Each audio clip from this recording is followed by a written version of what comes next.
Good morning. आज विशेषण समझाते हुए हम आपको एक एक्सरसाइज भी देंगे जिसमें आपको विशेषण शब्द लिखने होंगे और वाक्य भी पूरे करने होंगे। रिक्त स्थानों के माध्यम से भी हम कुछ वाक्य देंगे, उन्हें भी भरना होगा। तो विशेषण, जैसा कि इसका नाम है विशेषण, विशेषण का अर्थ होता है जो विशेषता बताए।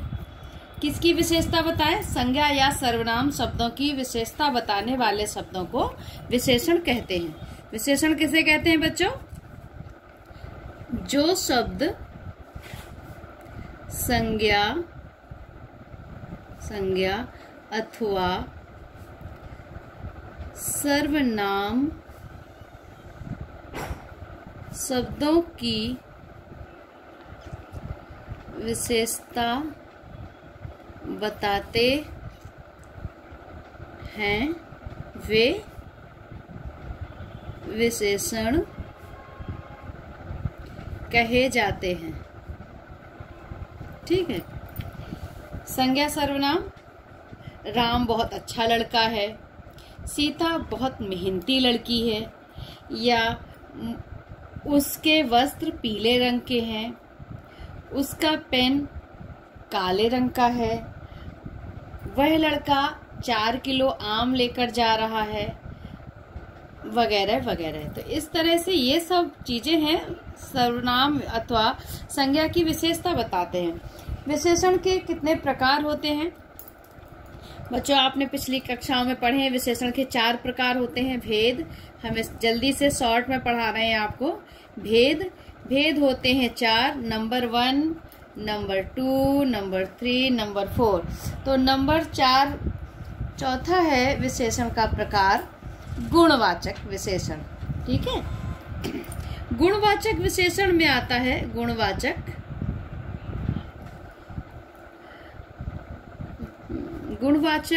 विशेषण में संज्ञा या सर्वनाम के गुण, दोष, ये आप ज्यादा हम विस्तार यहाँ नहीं कर रहे हैं, आप अपनी पुस्तक से पढ़ लें। संज्ञा या सर्वनाम के गुण, दोष, रंग, रूप, गुण, दोष, ठीक, रंग, रूप, आकार, स्वभाव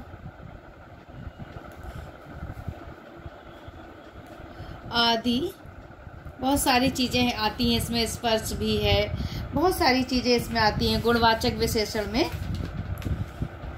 इसके अंतर्गत है कहीं स्थान भी आ जाता है, काल भी आ जाता है, दिशा भी आती है, और गंध, ध्वनि, बहुत सारी कैसी अच्छी मधुर आवाज या कर्कश आवाज। तो ध्वनि के विषय में भी जोर की आवाज, धीमी आवाज आदि यहाँ पर हो जाएगा आपका गुणवाचक विशेषण। और गुणवाचक विशेषण के बाद होता है नंबर 2 संख्यावाचक विशेषण। संख्या, नंबर, संख्यावाचक। संख्यावाचक के भी 2 भेद हैं। एक निश्चित संख्या और दूसरा ये है, और दूसरा है इसमें अनिश्चित संख्या, अनिश्चित संख्यावाचक। अब संख्यावाचक में नंबर, गिनती, निश्चित, उसकी जो भी नंबर है वो निश्चित। ये 4 दर्जन केले लेकर आया, वह कुछ केले लेकर आया, कुछ आम लिए हैं, कोई कैसा जिसमें निश्चित ना हो, अनिश्चित हो, तो वो हो जाएगा। इसके संख्यावाचक के 2 भेद हैं, निश्चित और अनिश्चित संख्यावाचक। तीसरा आता है परिमाणवाचक। परिमाण कहते हैं मापतौल को, नापतौल को। परिमाण में भी इसी तरीके से हैं 2 भेद, निश्चित और अनिश्चित, इसके भी निश्चित और अनिश्चित। निश्चित में निश्चित परिमाण है, मापतौल 4 किलो दूध, 5 लीटर पानी, 4 लीटर दूध, 5 लीटर पानी, 4 मीटर कपड़ा। यहाँ पर कि कुछ दूध, थोड़ा दूध, कुछ कपड़े, कुछ मीटर कपड़ा, तो उसमें निश्चित नहीं है। यहाँ पर अनिश्चित है इसलिए अनिश्चित परिमाणवाचक, और जहाँ पर जिसकी मापतौल निश्चित है वो निश्चित परिमाणवाचक। उसके बाद चौथा भेद आता है सार्वनामिक। सार्वनामिक नाम से ही पता चल रहा है कि इसमें सर्वनाम, सार्वनामिक मतलब सर्वनाम से संबंधी। तो ये है सार्वनामिक विशेषण जिसमें सर्वनाम भी होता है। विशेषण संज्ञा सर्वनाम की विशेषता बताए तो यहाँ संज्ञा शब्द भी आएगा और संज्ञा शब्दों से पहले सर्वनाम शब्द आ जाएगा, वो होते हैं सार्वनामिक विशेषण। जैसे लड़का संज्ञा शब्द है, लड़का, वह लड़का, वह लड़का सुंदर है, वह लड़का तेज चलता है, वह लड़का गोरा है, कुछ भी हो सकता है इसमें। तो ये हो जाते हैं सार्वनामिक विशेषण। आपने देखा विशेषण के भेद इस प्रकार से हो गए बच्चों।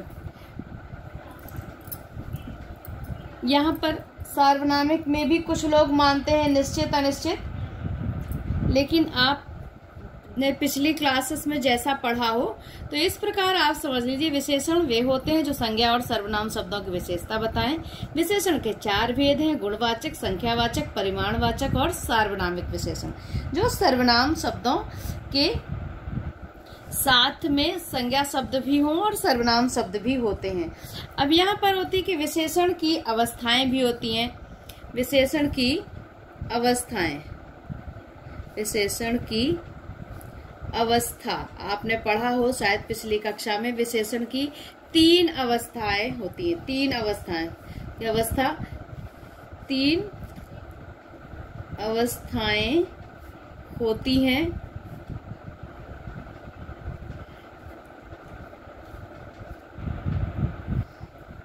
जिसमें है पहली अवस्था होती है विशेषण की, फिर होती है सामान्य पहली, फिर होती है उसमें तुलनात्मक होता है मूलावस्था। पहली अवस्था को कहते हैं मूलावस्था और दूसरी अवस्था उत्तरावस्था, तीसरी अवस्था उत्तमावस्था। मूल अवस्था में किसी भी संज्ञा या सर्वनाम की मूल अवस्था, किसी भी वस्तु की मूल अवस्था। उसके बाद फिर आती उत्तरावस्था, ये एक सामान्य अवस्था है। उत्तरावस्था में 2 वस्तुओं की तुलना होती है, 2 लोगों के बीच में तुलना होती। उत्तमावस्था सभी चीजों में श्रेष्ठ, सबसे अच्छा। मान लीजिए यहाँ पर है मूलावस्था में है प्रिय, प्रिय मतलब प्यारा, तो यहाँ पर क्या हो जाएगा, प्रिय का उत्तरावस्था में क्या शब्द बनेगा, तो हो जाएगा हाँ प्रियतर। इसमें मेन शब्द रहता है, यहाँ पर तर जुड़ता है और उत्तमावस्था में तम जुड़ता है, तर और तम।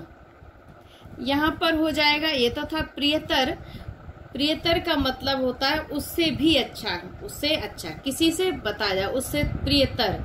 और यहाँ पर हो जाएगा प्रियतम, सबसे प्यारा, ये हो जाएगा प्रिय, प्रियतर, प्रियतम। इसी तरीके से अगर हो वीर, वीर शब्द है एक मूलावस्था में वीर, वीर मतलब योद्धा, यहाँ पर वीर का हो जाएगा तर जुड़ेगा तो वीर, सॉरी बेटा देखा नहीं, वो तुम्हें तो दिख ही नहीं रहेगा, वीर, और यहाँ पर हो जाएगा वीरतर। इसी तरह से यहाँ पर हो जाएगा वीरतम, ये हुआ योद्धा, उससे भी बड़ा योद्धा, सबसे बड़ा योद्धा, वीरतम, सबसे ज्यादा वीर। तो इस प्रकार से विशेषण की 3 अवस्थाएं होती हैं, जिनके नाम है क्रमशः मूलावस्था, उत्तरावस्था, उत्तमावस्था। अब आपने पढ़ा था गुणवाचक विशेषण, जिसमें संज्ञा या सर्वनाम के गुण, दोष, रंग, रूप, आकार, स्वभाव आदि का बोध होता है। संख्यावाचक विशेषण में संख्या, नंबर्स, नेम होते हैं, नंबर होते हैं, निश्चित और अनिश्चित। परिमाणवाचक में यहाँ भी निश्चित और अनिश्चित है, लेकिन यहाँ पर नंबर नहीं है, यहाँ माप तौल है लीटर मीटर में। तो वो होगी परिमाणवाचक। सार्वनामिक विशेषण में विशेषण शब्दों से पहले सर्वनाम शब्द भी जुड़े होते हैं, तो वो होते हैं सार्वनामिक विशेषण। आपने पिछली कक्षाओं में पढ़े भी हैं, तो आपको समझ में आ रहा होगा। इसके बाद हम आपको आज एक कुछ शब्द देते हैं, उन शब्दों के आप विशेषण शब्द बनाएंगे। हेडिंग होगी आपकी दिए गए शब्दों के विशेषण लिखिए। ये आपकी हेडिंग हो जाएगी कि दिए गए शब्दों के विशेषण लिखिए। अब हम आपको कुछ शब्द देते हैं, उन शब्दों के विशेषण। और हाँ, एक बात और, आपको इन विशेषणों को अपनी हिंदी लैंग्वेज की नोटबुक में लिखना है। तो यहाँ पर हम कुछ शब्द दे रहे हैं। नंबर 1, बहुत कम ही शब्द देंगे। नंबर 1 है, यहाँ पर हुआ अंक। नंबर 2, दूसरा है उदासी। नंबर 3 है आपका इतिहास। और नंबर 4 है अनुभव। नंबर 5 आलस्य। इन शब्दों के आपको यहाँ पर विशेषण शब्द लिख देने हैं। उसके बाद हम आपको एक और एक्सरसाइज देते हैं। विशेषण तो बहुत सारे हैं, लेकिन आप इन्हीं से बस इतने करिए, फिर बाद में कुछ चीजें आगे और कराएंगे, बाद में देंगे। अब हम आज आपको एक एक्सरसाइज देंगे और उस एक्सरसाइज में आपसे हम कराएंगे कि रिक्त स्थानों की पूर्ति संख्या। हेडिंग होगी आपकी रिक्त स्थानों की पूर्ति संख्यावाचक। रिक्त स्थानों की पूर्ति संख्यावाचक और परिमाणवाचक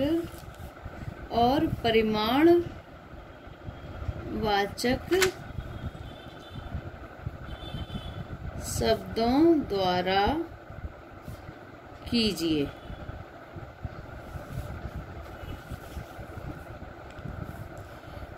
यहाँ पर आपको कुछ वाक्य हैं, उनमें आपको संख्यावाचक और परिमाण, जो आपको जिस वाक्य में जो शब्द उचित लगे उसको भरते हुए आप वाक्य पूरा करेंगे।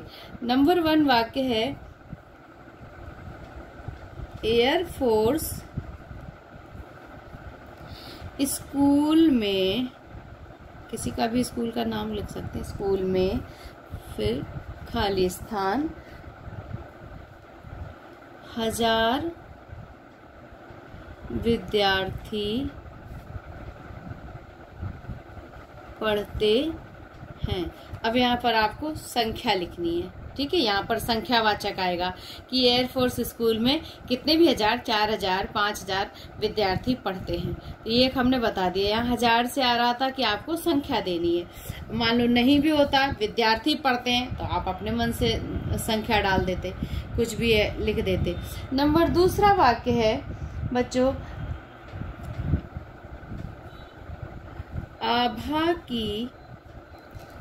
आभा की बेटी आई है।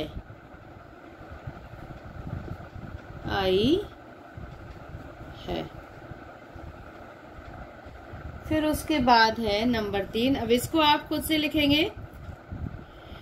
नंबर 3 है सरोज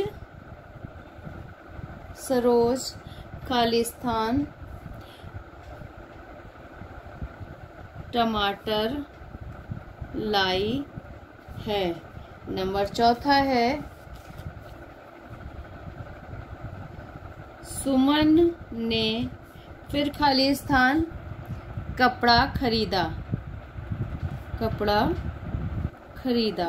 नंबर 5, पांचवा वाक्य है रमेश का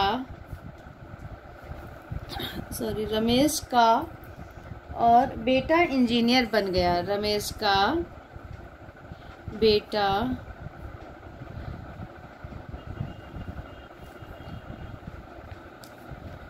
बन गया। ये 5 वाक्य हैं। इन 5 वाक्यों में संख्या और परिमाणवाचक शब्दों द्वारा आपको उन शब्दों की सहायता से इन वाक्यों को पूरा करना है। इसके बाद हम आपको देते हैं एक और एक्सरसाइज।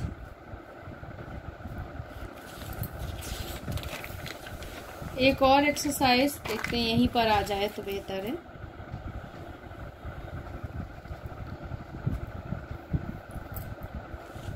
इस एक्सरसाइज में हम आपको कुछ शब्द देते हैं।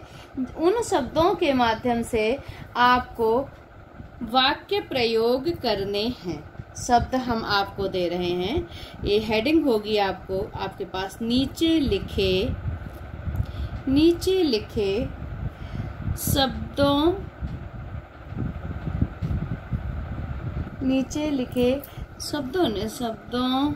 मतलब विशेषण शब्दों द्वारा, नीचे लिखे विशेषण शब्दों का, विशेषणों का या विशेषण शब्दों का